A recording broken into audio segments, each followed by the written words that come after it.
So, tariffs, trade and wars. America's biggest trading partners are planning their response to Donald Trump's plans for steel tariffs. Joining me now exclusively is Mexico's Economy Secretary, Ildefonso Guajardo. He joins me now. Minister, thank you, sir. We need to now understand Mexico is one of the largest exporters of steel to the United States. Will you get an exemption from the tariffs that the US president is imposing, do you know?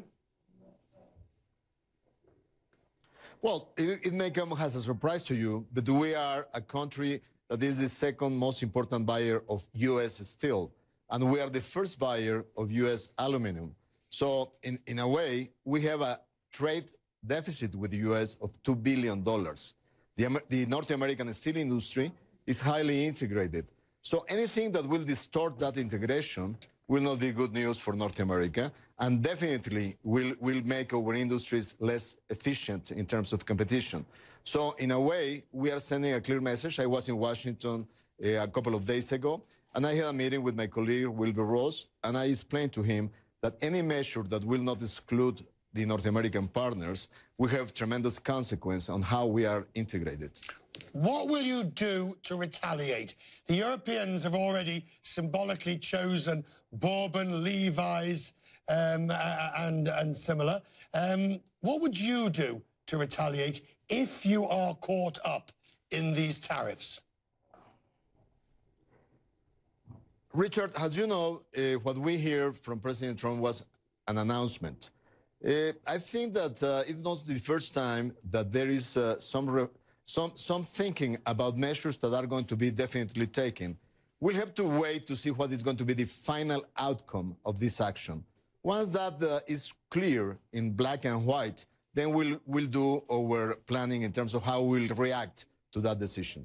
But you would agree that tonight people are ministers, trade executives, the markets, people are talking about the start of a potential trade war. It is clear that when you are taking a measure all over your partners around the world, the idea is how to deal with steel excess capacity. Most of our countries are members of the Global Forum on Steel Excess Capacity that is being discussed at the OECD. And in that forum, you have to take the right actions to really contain that excess capacity. And you have to target where the problem is. By taking a measure that is hitting everybody, it's like trying to kill ants with a rifle. I mean, you have to be precise on what you want to do. And on that precision, let's take, for example, the US president has said again and again he wants to target China and Chinese steel, irrelevant of the fact that not a lot of Chinese steel actually gets imported to the US. But if that's the case, and there's further dumping of Chinese steel elsewhere in the world, that's one way in which this bad situation, sir, becomes much worse. You're well aware of the way in which it is also interconnected. No, definitely. And one of the elements that we share in our discussions in this North American dialogue is that Mexico has prevented 2 years ago with very specific actions to prevent the Mexican steel market to be inundated by excess capacity from Asia. So we have taken measures, specific measures that have been proven effective. That's why our pushes in the North American market, our trade in the North American market had increased. The visit to Washington of your president, it was already put off once. It's now, by the president's decision, he can see no purpose in having a visit, bearing in mind the rhetoric on the wall and similar. Relations at the top level between Mexico and the United States sound as if they are at the worst they have been in decades. Let me explain. There are two tracks of this dialogue.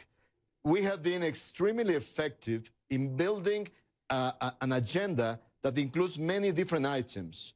Our Foreign Affairs Ministry is in charge of putting all this together, and at the ministerial level, at the cabinet level, we have a very open dialogue, a constructive dialogue. Now, it is obvious that before we can plan a presidential visit, all the elements of this agenda had to be in the right place.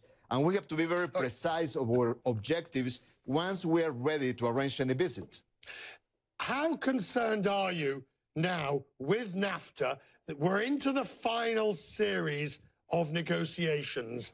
Do you see room for an agreement on the modernization, or are you going to fail on issues of points of origin, margins, and the sunset clause? Well, let me share with you, Richard, that as we speak, our teams are meeting since last Sunday. This is the 7th round. We're hosting it in Mexico City, and I'll be waiting on Monday for the visit of Ambassador Lighthizer and Minister Freeland, Chrystia Freeland from Canada.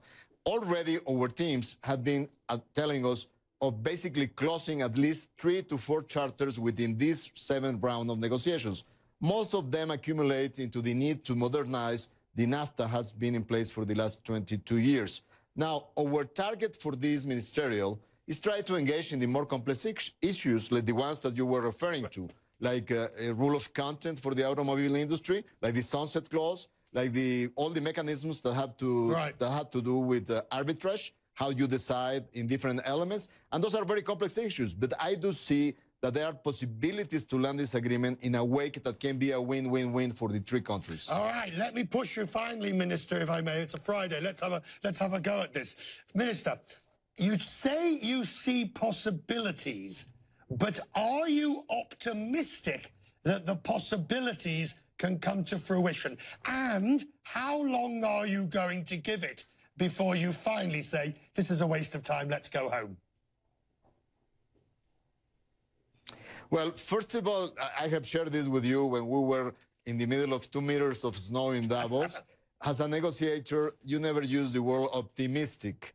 You use the word constructively engaged and positive.